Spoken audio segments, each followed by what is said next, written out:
MSW Media. I signed an order appointing Jack Smith. And nobody knows you. And those who say Jack is a fanatic. Mr. Smith is a veteran career prosecutor. Wait, what law have I broken? The events leading up to and on January 6th, classified documents and other presidential records. You understand what prison is? Send me to jail.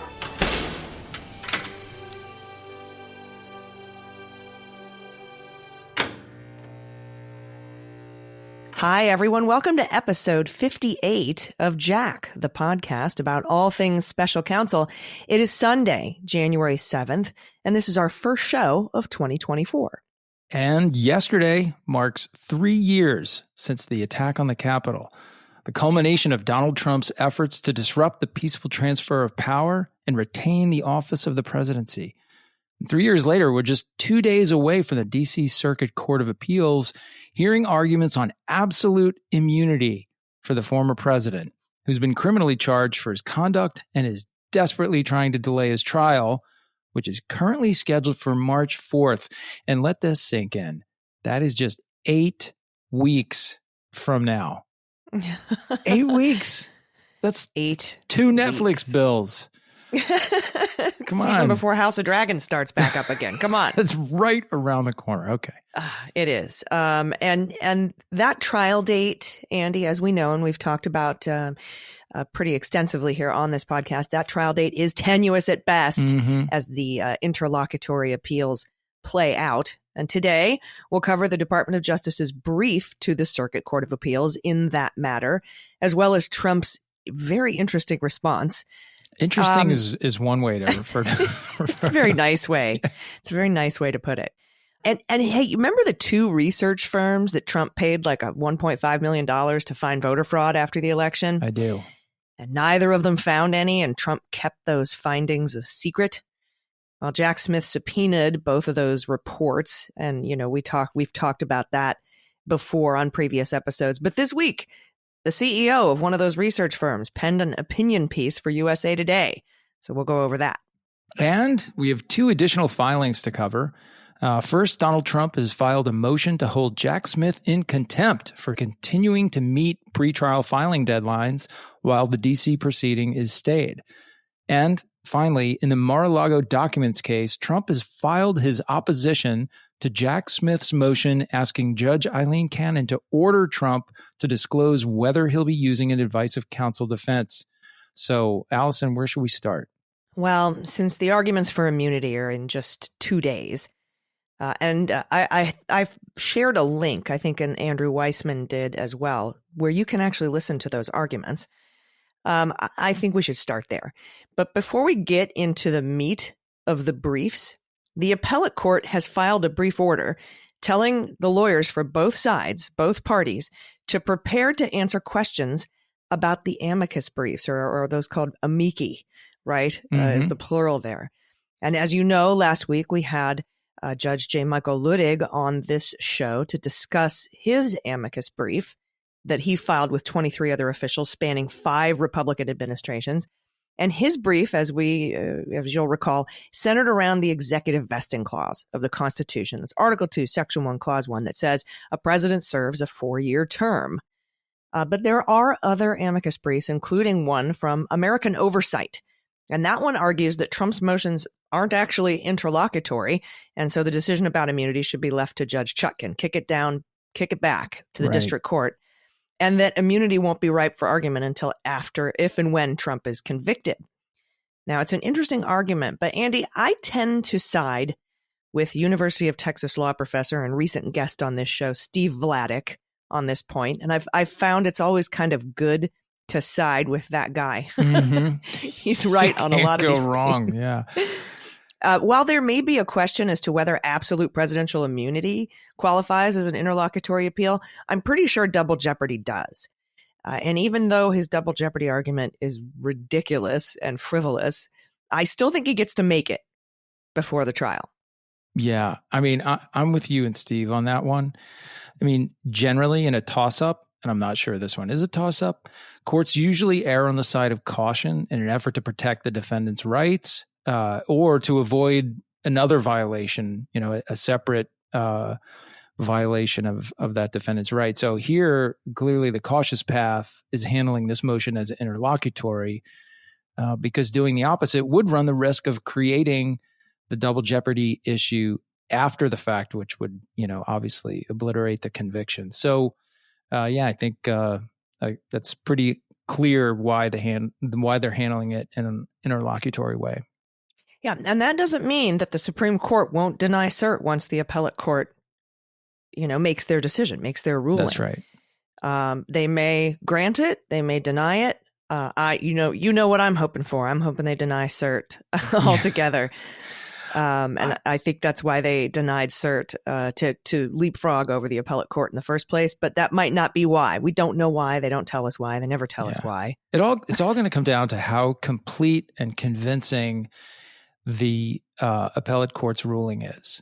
Yeah. If it's a really solid, well-articulated, leaves no stone unturned sort of piece of work, I think it's possible he gets denied an en banc hearing if he requests one, and also denied cert. So, but we'll see. We'll have to, if it's a divided initial appellate decision, that leaves some room for both of the other potential alternatives. So, we're just going to have to wait and see. Yeah, and we have to remember Henderson is on this panel, and she's weird. She actually didn't want to grant expedited consideration. She was outvoted. Mm-hmm. She's H.W. Bush appointee, I believe. And I honestly can't see any reason why anyone would dissent. I think it'll be unanimous, but if anyone does, it would be her. And like you said, that could lead the Supreme Court to be more in favor of granting cert to hear this, or even perhaps en banc. Mm-hmm. Other amicus briefs that both parties need to be prepared to answer questions about from the circuit judges include one supporting Trump that says Jack Smith's appointment is unconstitutional. That'll fail, but they need to be prepared to answer questions about that amicus brief that was filed in support of Donald Trump. Then there's an amicus brief from conservative lawyer George Conway, along with Olivia Troy and several others, that echo the Department of Justice's arguments. Now, we also got a ruling that Trump has 20 minutes to argue his side. DOJ has 20 minutes. And Trump will be there, by the way. He's not arguing, obviously. His lawyers will argue on his behalf. Sadly, I mean, what a huge piece of entertainment it would be if Trump himself argued it. But he's going to be there, leering, as he does. I mean, I can imagine him jumping up, Judge, that's not a fair question. Trying to answer things himself, or huffing and puffing and heckling the other side. Look at what he's wearing. Rolling his eyes. And that guy looks like a mess. And now keep in mind, none of the judges on this panel are Trump appointees. So it's not like how we had Alina Habba on Fox News last night saying that, when talking about the 14th Amendment, that Kavanaugh better rule in favor, of on the Supreme Court because Trump went through hell to get Kavanaugh appointed. That was a weird quid pro quo kind of moment. She might have just as well said, "Payback's a bitch." Yeah, dude, pony right? up. It's time. Right? It's time. I still want to know who paid off Kavanaugh's debts. So there may come a time when your godfather asks you for a favor.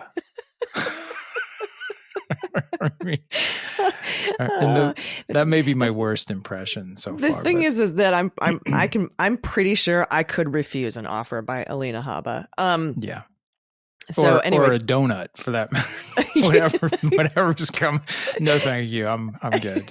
All set. All set. But he's got 20 minutes. DOJ has 20 minutes. Then Trump gets 10 minutes to rebut. But just an FYI, the last time each side got 20 minutes at the DC Circuit Court of Appeals, the hearing took 3 hours. Yeah. But we will go over it in detail on next week's show. And with that in mind, let's go over what the Department of Justice handed into the court on December 30th. Because a lot of the language, because we had just on Friday, December 29th, is when we recorded the interview with Judge Luttig.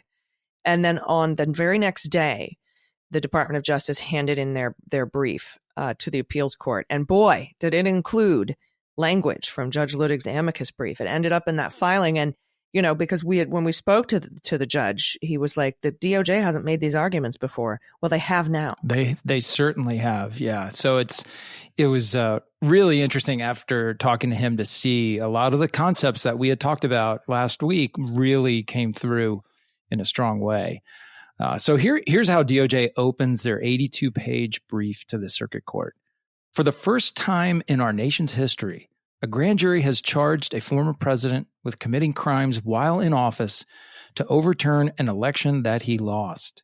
In response, the defendant claims that to protect the institution of the presidency, he must be cloaked with absolute immunity from criminal prosecution unless the House impeached and the Senate convicted him for the same conduct. He is wrong. Separation of powers principles, constitutional text, history, and precedent all make clear that a former president may be prosecuted for criminal acts he committed while in office, including, most critically here, illegal acts to remain in power despite losing an election. They go on to say, rather than vindicating our constitutional framework, the defendant's sweeping immunity claim threatens to license presidents to commit crimes to remain in office. The defendant asserts that this prosecution, quote, threatens to shatter the very bedrock of our republic. To the contrary, it is the defendant's claim that he cannot be held to answer for the charges that he engaged in an unprecedented effort to retain power through criminal means, despite having lost the election, that threatens the democratic and constitutional foundation of our republic. And man, almost word for word what Judge Luttig told us about the 14th Amendment. Yeah. Right? He said keeping him off the ballot is not anti-democratic. It's the actions that gave rise to the use of the 14th Amendment that are anti-democratic. And the DOJ says the same thing here, but about immunity. It's very interesting after speaking with the judge, after reading all these filings, how closely the arguments match for removing him from the ballot and for not granting him immunity. I mean, they really do kind of line up. Well, it's because they both cut at fundamental core principles of our Constitution. Different principles, but still constitutional nonetheless. Yeah, fundamental in the same way. So the DOJ continues writing, no historical materials support the defendant's broad immunity claim, and the post-presidency pardon that President Nixon accepted reflects the consensus view that a former president is subject to prosecution after leaving office. I love that argument. Why did we pardon Nixon? If you have absolute presidential immunity, Ford wouldn't have needed to pardon Nixon. Exactly. And here's where some of Judge Luttig's arguments come in. They say, quote, but even assuming the court wished to reserve the possibility of some narrower constitutional protection for former presidents from prosecution for conduct essential to their constitutionally assigned functions, such a doctrine would have no application to the defendant, who is alleged to have conspired with private individuals and government officials to use fraudulent means to thwart the transfer of power and remain in office. And even if a former president could claim immunity from criminal prosecution commensurate with his immunity from civil damages liability for official conduct, dismissal would be unwarranted because the indictment contains substantial allegations of a plot to overturn the election results that fall well outside the perimeter of official presidential responsibilities. I love that. It's rare that you get a double even if paragraph from the DOJ. Like even if, and then even if. They clearly aren't writing these things with our readings in mind, because those double ifs really start to drain your lungs a little bit. But nevertheless, very effective in legal writing. Yeah. And it's packs in so much in basically the most succinct way that you can put it. Even if, and as you said, Judge Luttig mentioned this, even if there is some sort of presidential immunity from criminal prosecution, you can't have it here. Yeah. In this situation. Yeah, I definitely agree with one of Weissman's tweets in the last week where he was basically giving a shout out to Michael Dreeben, who is kind of the biggest brain in the Justice Department, the kind of go-to guy for appellate arguments and Supreme Court arguments. Unbelievably brilliant lawyer and writer. And of course, we now know that he is on this team. And so you can really see a little bit of echoes of Dreeben's influence on some of these briefs. Yeah, for sure. So another argument made for the first time by DOJ that was also raised in Judge Ludig's amicus brief was, quote, immunity from criminal prosecution would be particularly dangerous where, as here, the former president is alleged to have engaged in criminal conduct aimed at overturning the results of a presidential election to remain in office beyond the allotted term.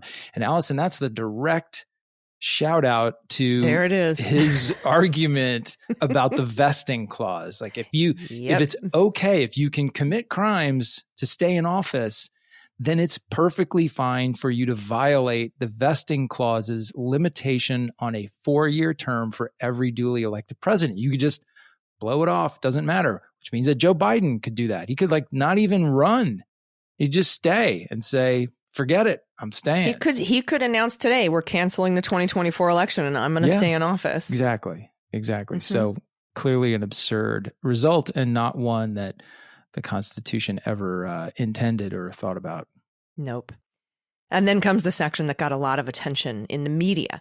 And that says, quote, that approach would grant immunity from criminal prosecution to a president who accepts a bribe in exchange for directing a lucrative government contract to the payer. Sounds kind of like giving government contracts to your pals who build the wall at Mexico. A president who instructs the FBI director to plant incriminating evidence on a political enemy. Mm-hmm. Sounds familiar. A president who orders the National Guard to murder his most prominent critics. Black Lives Matter. St. John's Episcopal. Sounds familiar. Or a president who sells nuclear secrets to a foreign adversary. Is anything like that happening? Man, I can't think of anything that even closely matches up to that, but we'll see. Although we will talk about Florida later in this very show. Now, because in each of these scenarios, the DOJ says, the president could assert he was executing the laws or communicating with the DOJ or discharging his powers as commander-in-chief or engaging in foreign diplomacy. Now, if you're a listener of this show, that language is going to sound familiar to you. The media was surprised. They were like, whoa, did you see these 4 things they list, these hypotheticals? But if you've been listening to Jack, this sounds familiar to you. It's because Jack Smith used this in his brief to Judge Chutkan. That's on right. Why she shouldn't grant absolute presidential immunity. I mean, obviously, they're not perfectly, fact for fact recitations of things that we've seen happen, but they certainly allude to. It's a bit of a drive-by for stuff that sounds, I don't know, maybe he did that too. So, he could have done these things. He might have, and we don't know. That's right. But there are things that where he at least, stepped up to the line. Yeah. But yeah, on I think it was October 16th, he filed a brief with that exact list of hypothetical scenarios in it, and gave it to Judge Chutkan, who ultimately denied Trump's immunity based on that filing and the Constitution. Now, as expected, Department of Justice raises the argument that everything Trump did related to January 6th was in his capacity as candidate for office, not as the sitting president. And as we know, electioneering can never be part of your job as president, not even in the outer perimeter. They don't even go to the place that I thought they were going to go to. They didn't do an even if here, and I thought for sure they would, where they would say you were acting as candidate for president. But even if you were acting as president, the executive branch, you have no control or oversight over states' election administration. Yeah. I thought they'd go there, but they didn't really need to. I feel like keeping this last one pretty focused was a bit of an echo of the Meadows decision. Yeah. Which is helpful for them, I think. Yeah, it is. It definitely is. And in the conclusion, this is interesting, Department of Justice, of course, asks the circuit court to affirm Judge Chutkan's denial of immunity and double jeopardy, but also says, quote, the government respectfully requests the court to issue the mandate 5 days after the entry of judgment. And Andy, what does that mean? Because usually it can take them a month or two to issue a mandate. Why so fast? I don't know. It's a good question. My guess is that this is an effort to kind of keep things on schedule, right? To give some sort of less than normal time because we want to keep going. We got to we have a trial to get back to and all kinds of motions pending, things like that. But also to give him a little bit of time to think about and his next move, right? Is he gonna, if he loses, is Trump going to request an en banc rehearing, or is he going to go straight to the Supreme Court? So I think that's probably what that time period reflects, but that's a good question. Yeah. And also I think it's going to, like you said, it's going to force Trump to appeal, to take the next steps faster. Yeah. Right. Yeah. Especially if the appellate court lifts the stay. Right. On the DC trial, because that is in abeyance right now. Yeah. Which we will talk a little bit about a little bit later. I don't know why he would ever not request a rehearing, because it's just a time killer. Right. I mean, they would probably vote on it and give him an answer. They could probably do that in a couple of days. They'd have to have some little schedule on briefing, but although I don't know that there's briefing required for the determination. I think it's just a straight up vote. I think an en banc in the Second Circuit just denied Trump something without briefings. Yeah. So it wouldn't kill that much time, but every day counts when you're Trump. Yep, absolutely. Especially when the trial's supposed to start on March 4th. Yeah. Yep. All right. We have the quick briefing schedule for this Circuit Court of Appeals hearing that's happening in 2 days. Was that DOJ had till December 30th. Trump had till January 2nd to respond. And Trump did file his initial brief on December 23rd. But we have Trump's January 2nd response. But we need to take a quick break first. So everybody stick around. We'll be right back.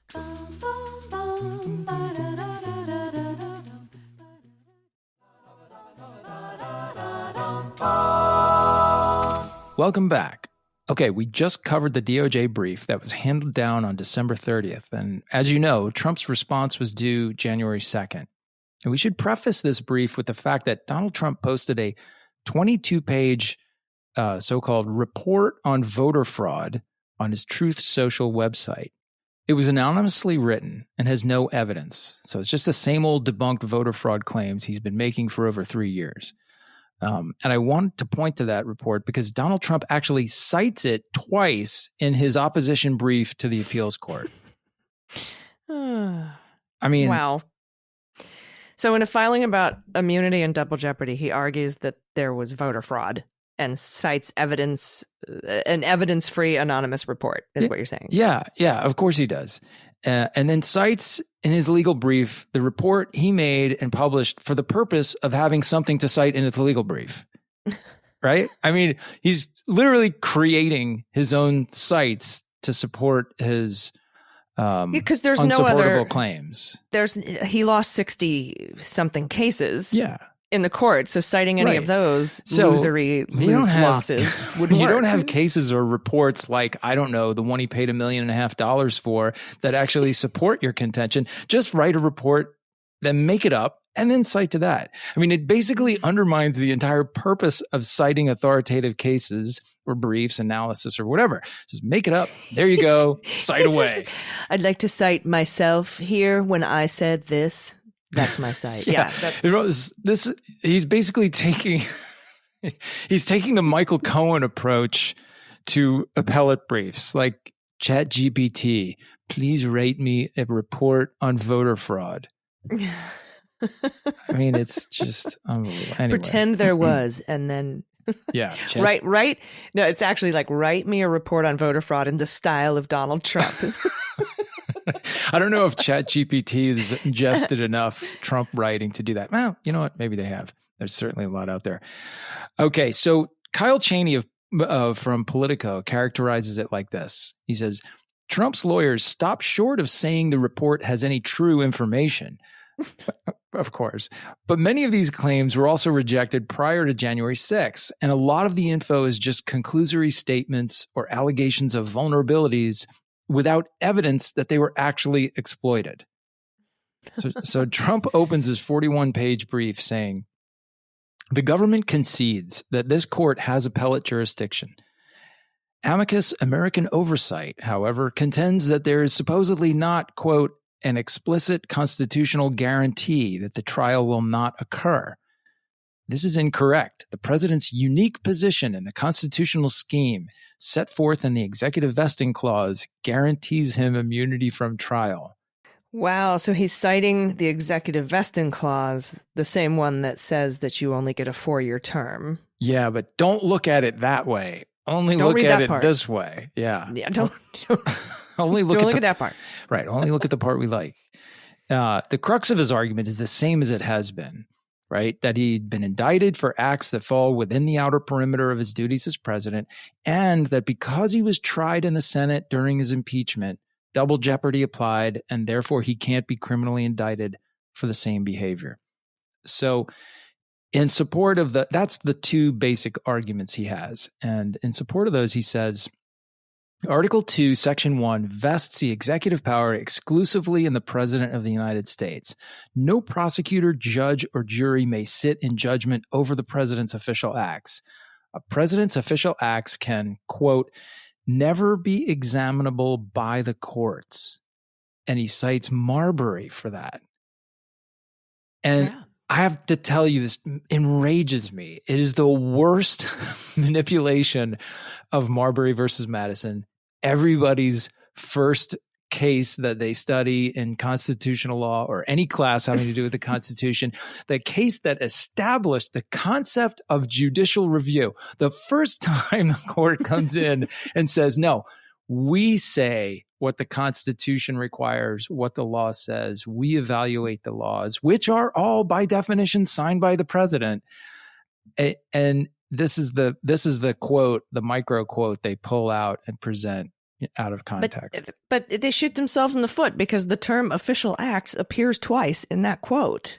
Oh, yeah, of course. Of course. But the suggestion is, even in the landmark case of Marbury, the court acknowledged that the president is above the law, is above any Right. sort of review, and he's clearly not. But anyway, they go on to say, likewise, Justice Story wrote that the president in his official acts, quote, is accountable only to his country and to his own conscience. His decision in relation to these powers is subject to no control, and his discretion, when exercised, is conclusive. Okay. I mean, we have, centuries at this point of Supreme Court precedent, all of which weighs in on something that involves presidential decision-making and conduct. Not explicitly, maybe, right? There's certainly areas within his commander-in-chief power where the president has like really very, very strong, almost unchecked authority. How about the pardon power, right? The pardon power is like a great example. That's what I was thinking of. Really. So there are these places where the president's authority is really acknowledged.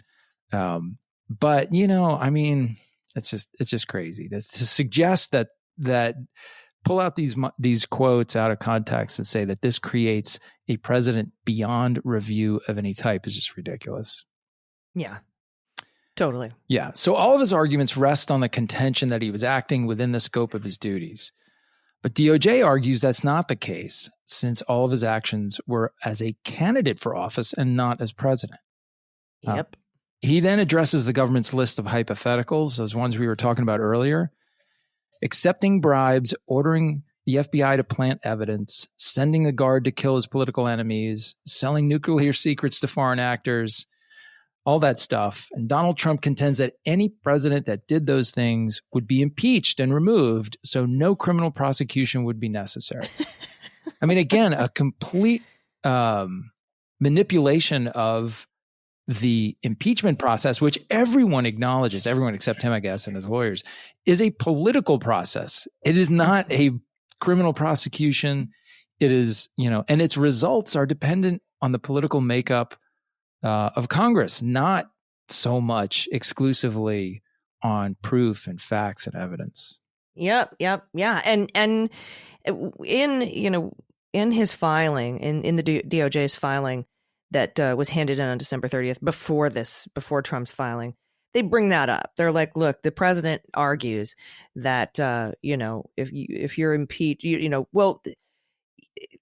a president's not going to be able to break all these laws because he can be impeached. And the DOJ is like, yeah, but you can also kind of exploit the difficulty of impeachment to commit these crimes and then, say, well, just knowing that if you aren't convicted by the Senate in an impeachment trial, you'll be fine. So they do touch on that. The DOJ does. Yeah. Now, here's one place where he cites his weird anonymous election fraud report.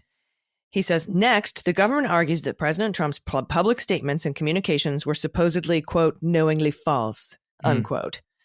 The government's empty assertion is utterly false. President Trump was carrying out his duties as chief executive to investigate the overwhelming reports of widespread election fraud. Citation, see summary of election fraud. It's the official citation for the anonymous summary of election fraud, which has no evidence. Trouble is, Andy, elections are not the job of the president, and that's per a lot of Supreme Court precedent.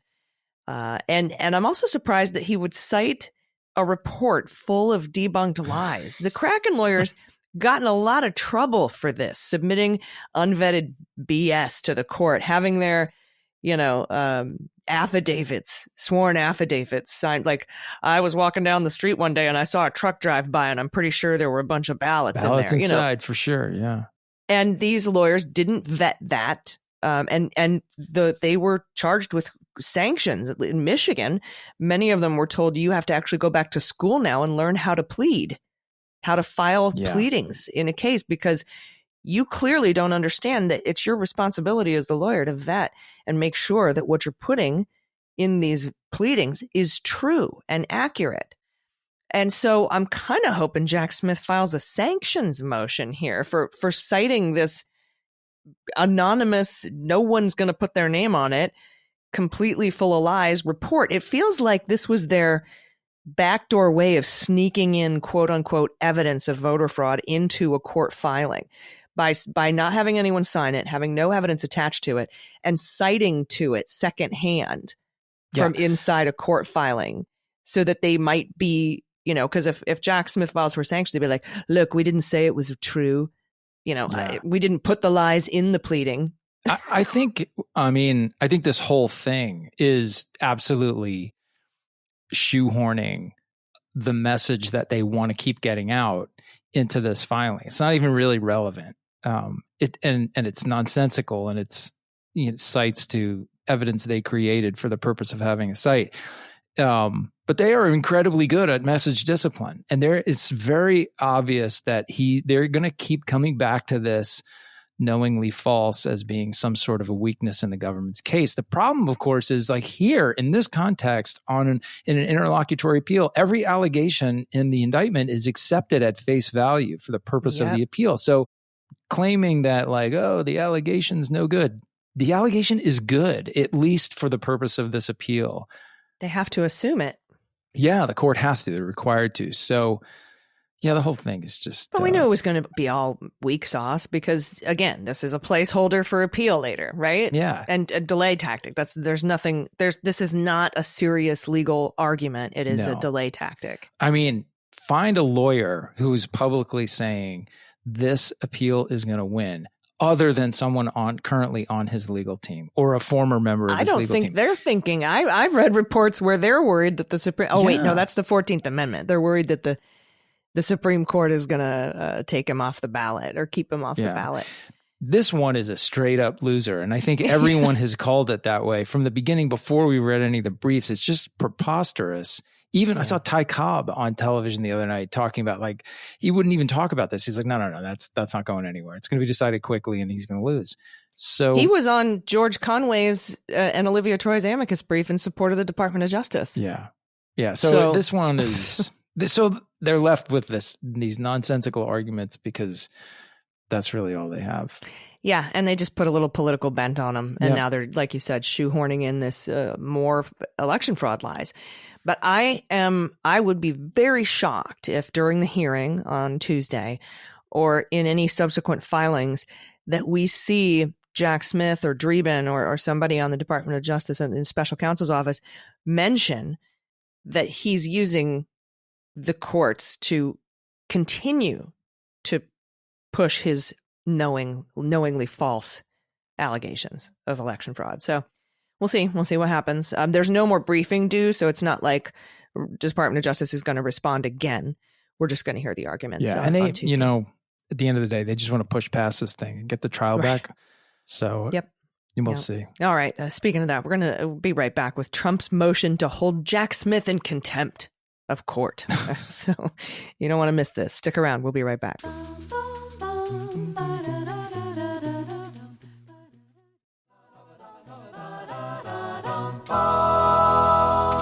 Hey, everybody. Welcome back. Next up, Trump has filed a motion to hold Jack Smith and everybody in his office in contempt, but in a weird way. Get this, Andy. It's actually a motion asking Judge Chutkan to order Jack Smith's team to show why he shouldn't be held in contempt. And Andy, this whole thing is just funny to me. I tweeted about it. I said, Trump wants Judge Chutkan to hold Jack Smith in contempt for filing stuff on the docket while the D.C. proceedings are stayed. Trump is making this request by filing a motion on the docket while the proceedings are stayed. That's a really good point.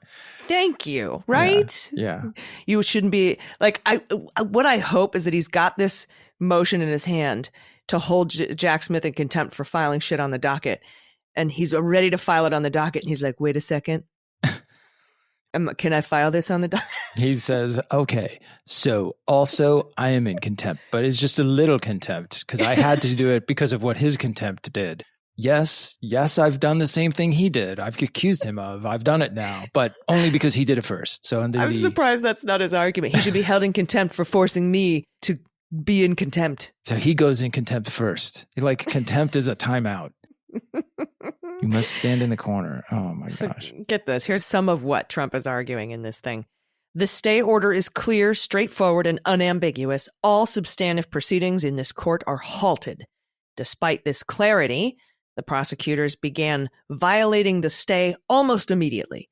First, within 5 days of the court entering the stay order, the prosecutors served thousands of pages of additional discovery, together with a purported draft exhibit list. Through counsel, President Trump advised that he rejected the prosecutors' unlawful productions, that their actions violated the stay order, and that he would seek relief if their malicious conduct continued. Malicious conduct. That's mean. This is definitely should be not just held in contempt, but in remand for this violent act. He goes on to say, ignoring this warning, the prosecutors filed an expansive motion in limine less than 10 days later. This document teems with partisan rhetoric. Wow, that's poetic. Including false claims that President Trump propagates irrelevant disinformation both within the courtroom and outside of it.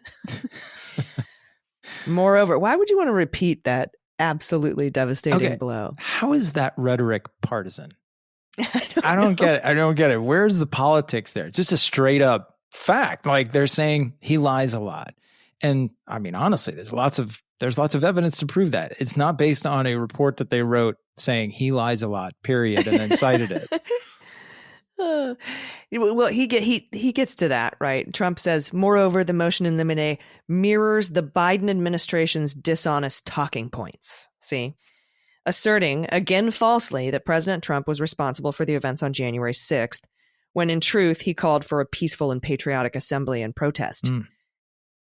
In this manner, the prosecutors seek to weaponize the stay to spread political propaganda, knowing that President Trump would not fully respond because the court relieved him of the burdens of litigation during the stay. And Andy, this makes me think that Trump's lawyers are listening to our show. Hi, guys, if you're listening. Hey. Because hey, what's up? Didn't you say when we covered the motion in limine that, hey, this is Jack Smith's ability to speak publicly about what's going on? The DOJ doesn't do press conferences. They don't answer questions about ongoing investigations. They speak through their filings and indictments. And we've heard those words come out of Attorney General Merrick Garland's mouth and Jack Smith's mouth. We don't answer. I'm not taking questions. We speak through our indictments and our filings. And you were like, well, this is kind of, we talked about this, right? Yeah. Like we're taking advantage of this stay here by making these filings. during this while the trial is in abeyance, it gives Jack Smith a kind of an opportunity. But also, he's just keeping his schedule, the one that he's responsible for. I don't remember. It's been a while since I read the stay, but I don't remember it saying you are hereby prohibited from filing anything on the docket during the period of the stay. I mean, that would be kind of silly. That's the docket is how the court runs, the proceeding, and there's still a proceeding. It's just not moving forward at the moment. They've unilaterally decided that they're going to continue, even though they don't have to abide by the pre-stay deadlines, they're going to do it anyway.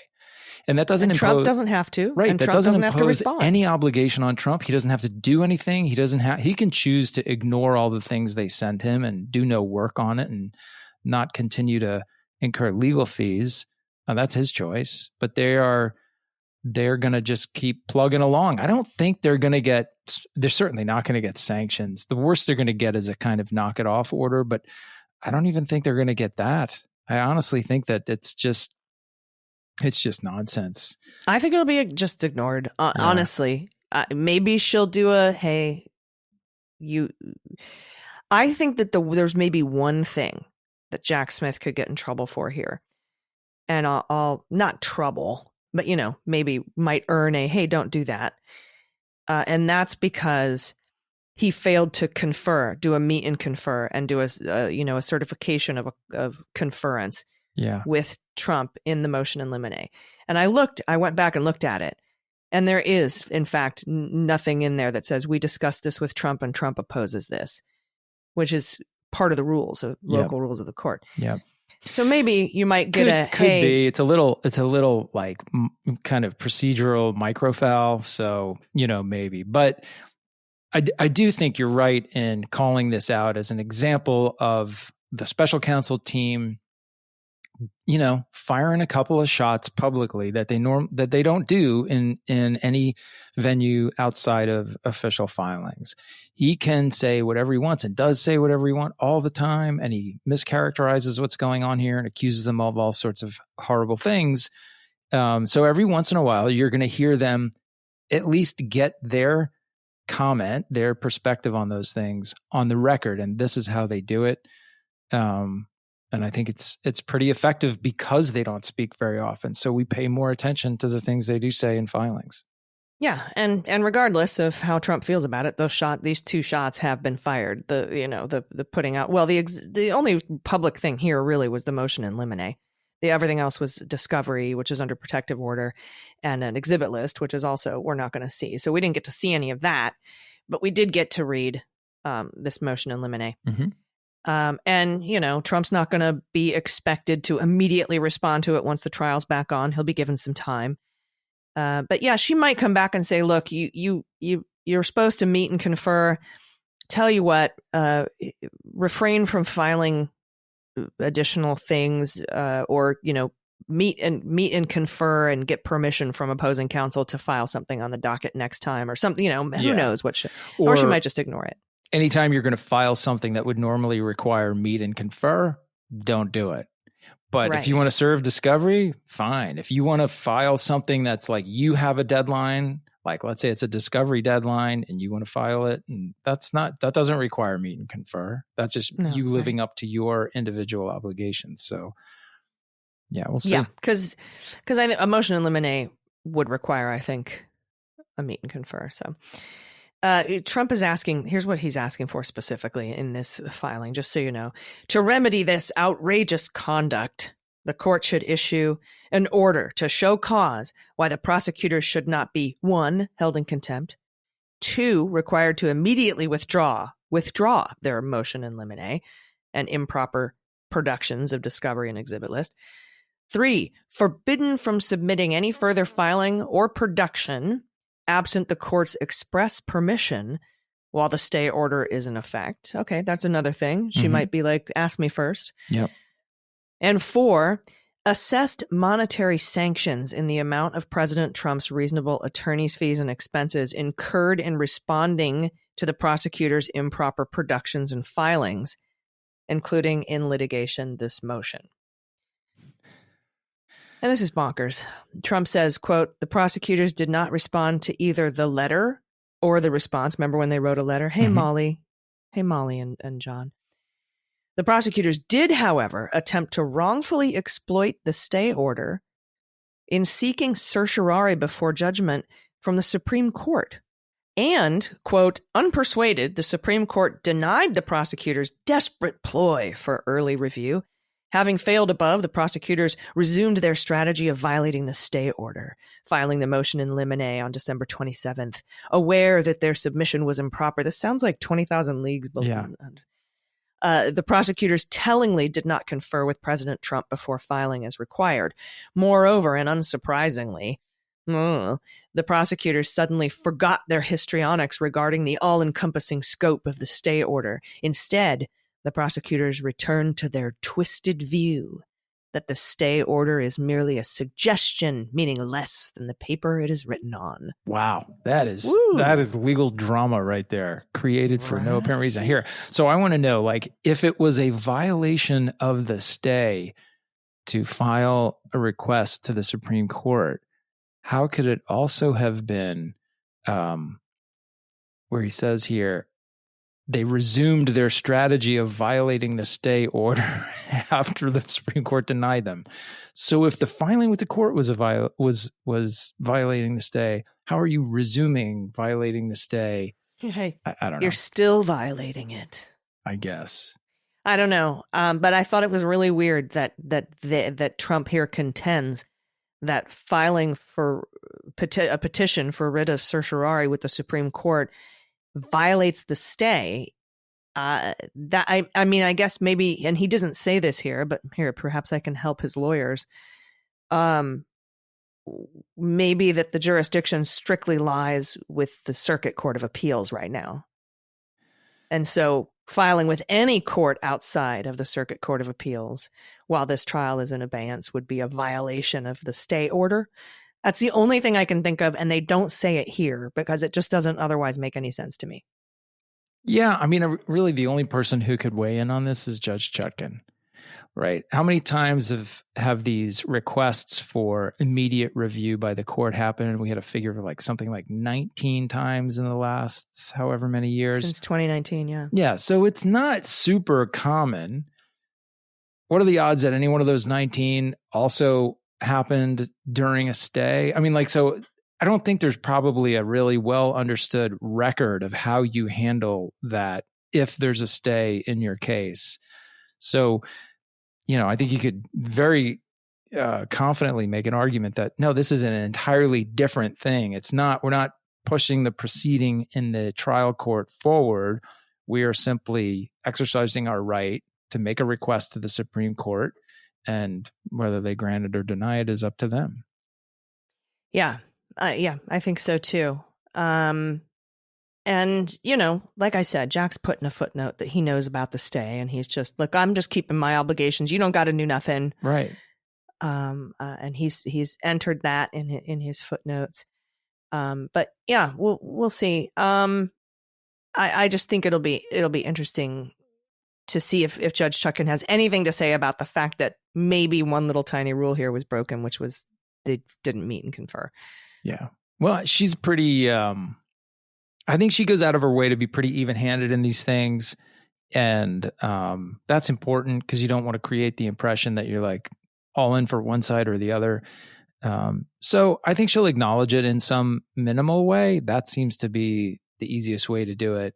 But I mean, monetary sanctions are so rare, rare. Now, not for Trump, because it seems like he gets them a lot, and his lawyers do too, but that's not common with most litigants. We want to reiterate, before Trump, this was rare. Yeah, totally. Like, it's amazing. And you know, his approach to this whole thing, to me, reeks of like someone who is constantly getting sued and then countersuing in civil court. He's like, that's the mentality behind this language. It's like, oh yeah, you sue me, I'll sue you.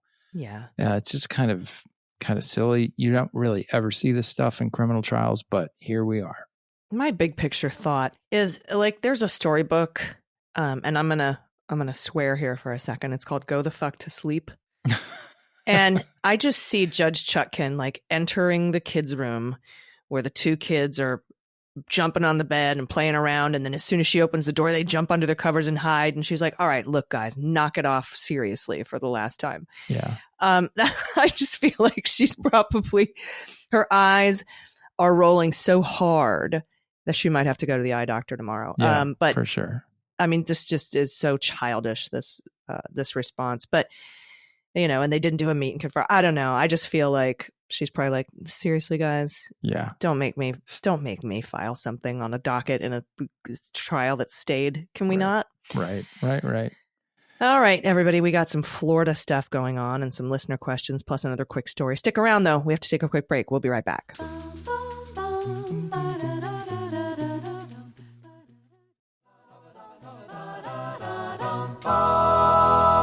All right, everybody, welcome back. A couple quick stories. First, remember the two research firms?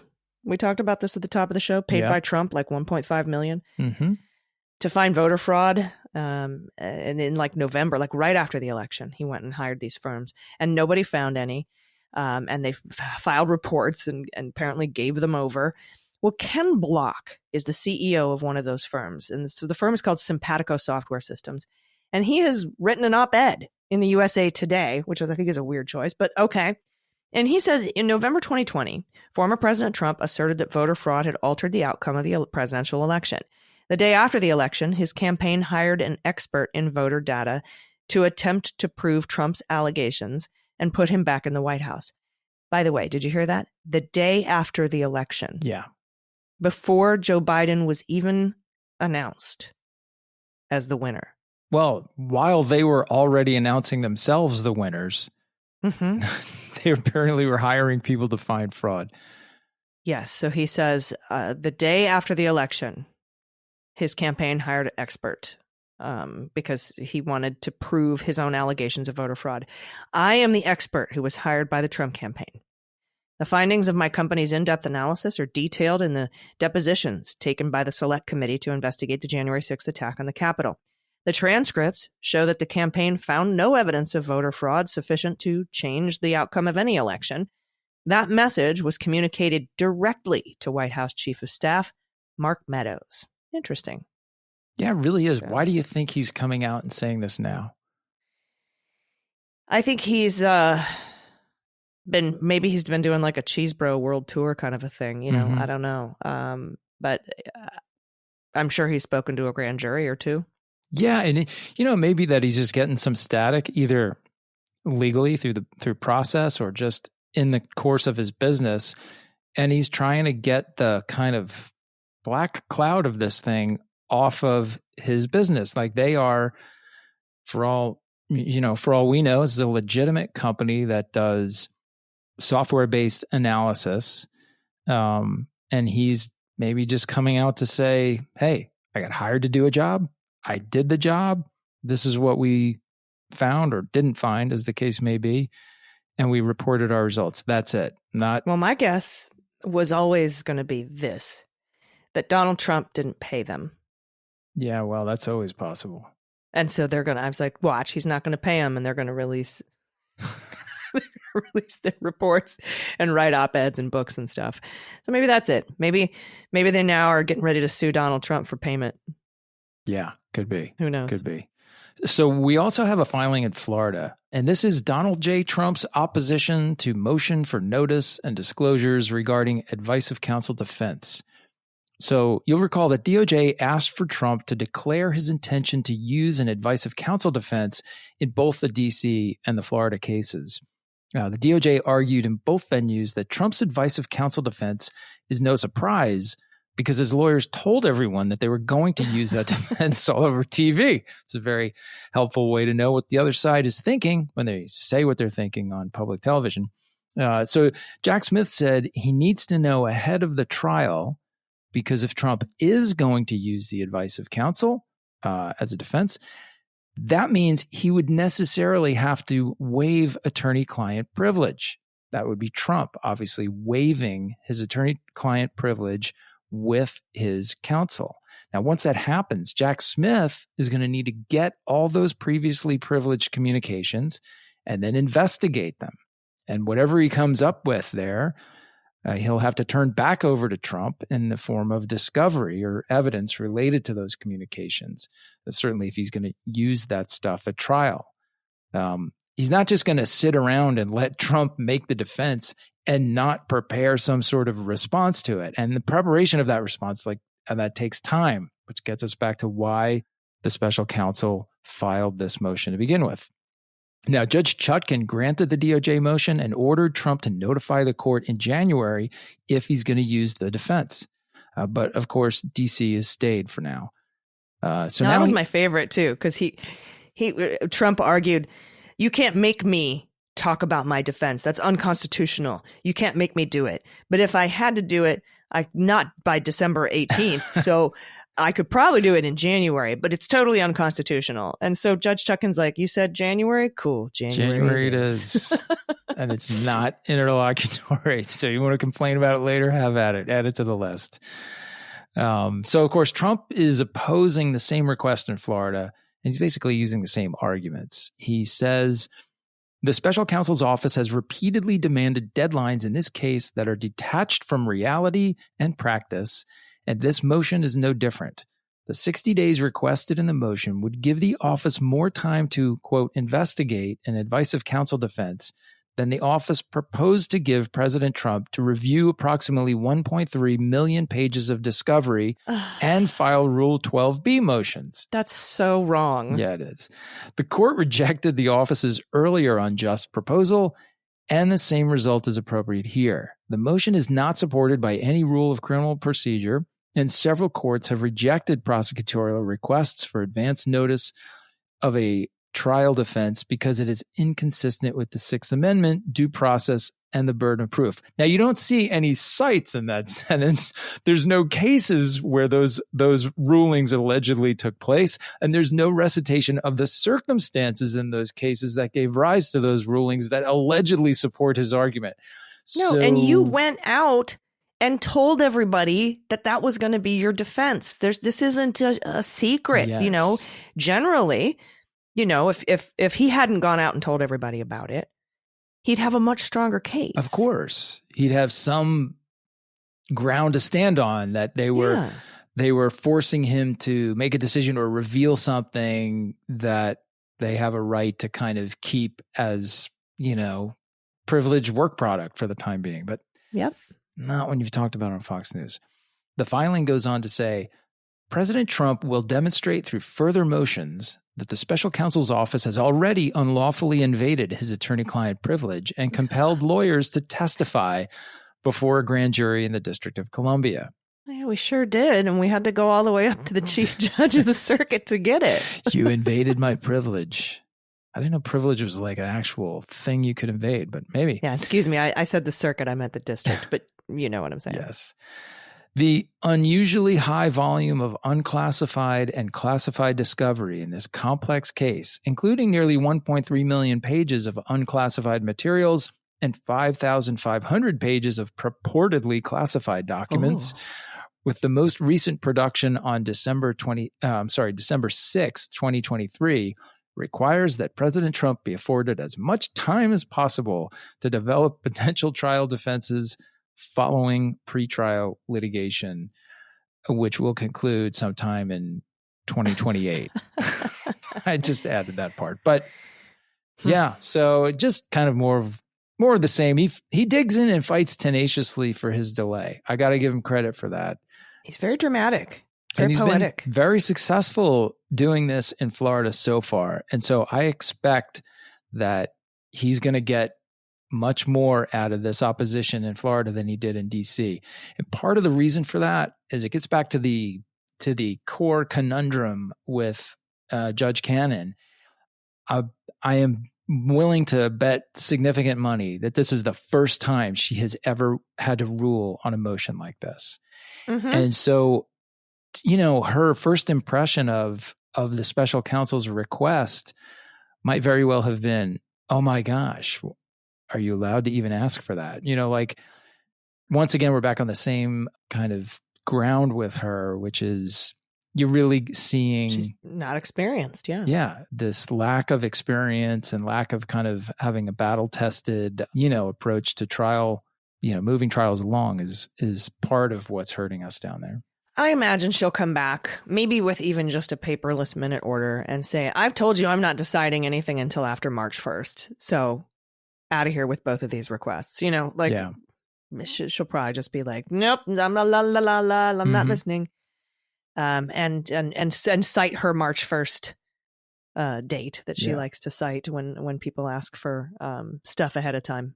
Yep. Although she did grant the jury questionnaire to the DOJ. That's true. One. She did. Win's a win.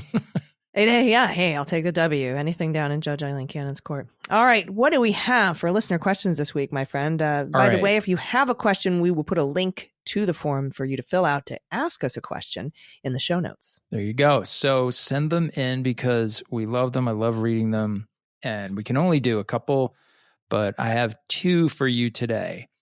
All right. So the first one comes from Danny, who says, hi, and then in brackets, he puts, insert obsequiously gratuitous compliments about the host's God looks and intelligence.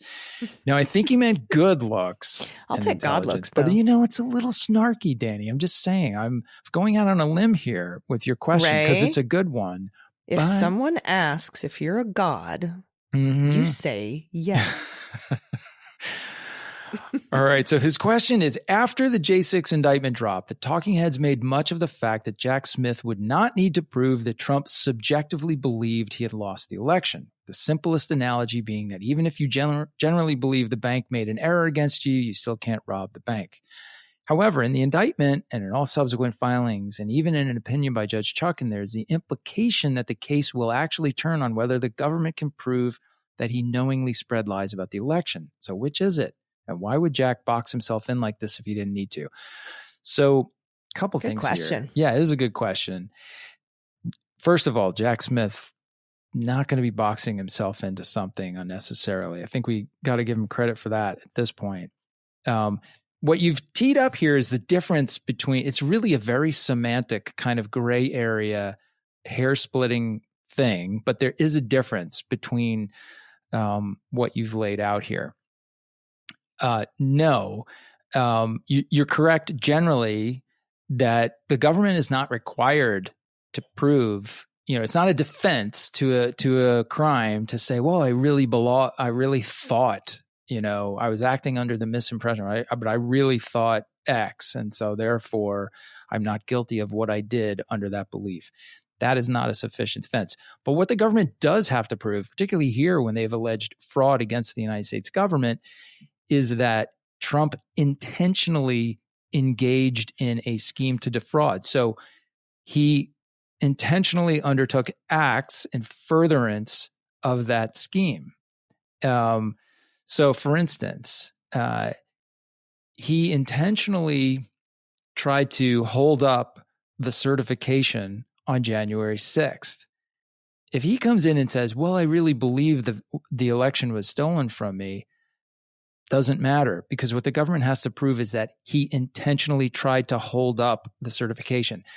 Not that he did it thinking he was doing the right thing, not that he did it thinking he was doing the wrong thing. What he was thinking in that way is not relevant. What's relevant is his intent to hold up the certification. So that's what the knowingly standard applies to. And his internal belief about the fraud is not really relevant. Yeah, I agree. I don't think that Jack has said he's going to prove that Trump knew he lost the election. I think these are two kind of different things here. I think that it can be true that Trump believes he won and that he knowingly lied. Those two things can happen at the same time, right? I mean, I think he's going to enter a lot of evidence in that way. He's going to have all these witnesses come on and say, I told them there was no fraud. I told them that the election was good. Blah, blah, blah. There's going to be a million of those. And one of the reasons they're coming in is because this idea, he could say that it's not like an effective legal defense, but could be a way to split off one juror, come in and say, I really believed I was doing the right thing. I thought it was my job to make sure the election was true and fair, and I thought that there had been fraud. People told me there was fraud. So the government is kind of stuck with that. And it's the kind of argument that, again, doesn't legally knock out one of the elements of the defense, but it could be the kind of thing that like a juror might be, you know what? I don't really know. He doesn't seem like he knew what he was doing. But technically, on the legal side, the only intentional knowing element you have to prove is that you took the action that resulted in the fraud, that you engaged in the scheme to defraud. And in this case, it would be pressuring Mike Pence to not certify the vote, organizing the fake electors, all that stuff. That's the evidence that will go to his knowingly defrauding. Yeah, agreed. That's like if I think about the 241 charge against that one guy who, said you could text Hillary, text this number to Hillary, you can vote for Hillary by text. Let's say he truly honestly believed you could vote by text in his heart of hearts, but no, that's a knowing lie. For right? sure. For sure. So it's a little bit of a different thing. Yeah. One quick one here. This one comes from Jenny, and I put this in because this is like, look at this, Danny. This is how you do it. Okay. Jenny says, "Hello, wonderful pod presenters, battle scarred from your skirmishes with Trump." That's the way to do it, right? It's nice. Short, to the point, factually accurate, and complimentary. Okay. She goes on to say, "What might happen if Trump runs for president in 2024 and loses? Is there anything to prevent him from running it again in 2028, 32, or any other time?" Prison. Yeah, I mean, the answer is no. There's actually, there's a caveat to that. Generally, no. There's nothing that might stop him. Even if he goes to jail, he could run from jail, whatever. But the one thing that could stop him, is Section 3 of the 14th Amendment. That's why this thing is so important. Yeah. If the Supreme Court, which I think they'll take the case, we've talked about that, if they go all the way in and they address all the issues, the substantive issues, the legal issues here, and issue some kind of ruling that upholds the Colorado court's decision, then he's going to be prevented from holding office, any office, state or federal, anytime ever, essentially. Mm-hmm. So that could, but barring that, I don't believe there's anything else out there that would stop him from engaging in politics at whatever level he wants to. I have a question. Isn't there a thing in the requirements to run for president that you have to have lived in the United States for a certain amount of time? 14 years. Contiguously? Mm-hmm. But it doesn't matter which 14 years, right? Like, he's already lived in the U.S. for 14 years contiguously, so he makes that. I was thinking because he said he might leave the country.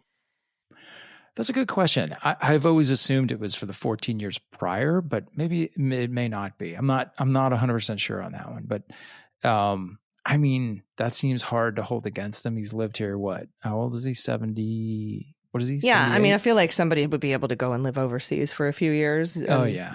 Come back and run. Yeah. And then I was thinking, what if people couldn't run more than twice? Boy, that would change up the Republican debate stage, wouldn't it? Yeah. Well, there you go. That is episode 58. One more in the can. And of course, another chock full of information. So there you go. Yep. I thought we were going to get in well under an hour because we didn't have so much stuff, but we didn't do that. So you get another hour-long plus episode of the Jack podcast this week, and probably in the coming weeks, we are going to be going over in detail. I'm really excited to hear this hearing on Tuesday. And I imagine, Andy, I'm going to go ahead and make a little friendly wager. We'll get a decision before you and I record again. Wow. All right. We might have to come up with $1 or something like that, because I think I'm going to go on the other way on that one. You think they'll take more than Wednesday, Thursday, Friday? I do. Okay. I do. Yeah, I do. We'll see. All right. We'll see. We'll come up with a friendly wager. Yep. Well, something embarrassing that the other one had that the loser has to do, but not too embarrassing, but just put some teeth in it. Yeah, I'll think about it. I don't think we have opposing sports team rivalries. I don't think so. Maybe we'll come up with something. They have to wear a MAGA hat. Throw them in your questions. Give us some wager You have to thoughts go to Costco in a MAGA hat. Questions. Oh, geez. I don't know. That might be too much for me. No, that's terrible. I mean, I see it too much like a KKK hood myself, so that would be bad. I went to Costco like a week ago, and I got called out 5 seconds after I went through the door. Seriously. Mm-hmm. Yeah, so I don't know that. What'd they say? Hey, you're a hero. Although, I don't know, maybe it'd be a good disguise. Be a good disguise, yeah, if you don't want people to recognize you as Andy McCabe. That's right. All right, everybody, we will see you next week. Thank you so much for listening. I've been Allison Gill. And I'm Andy McCabe.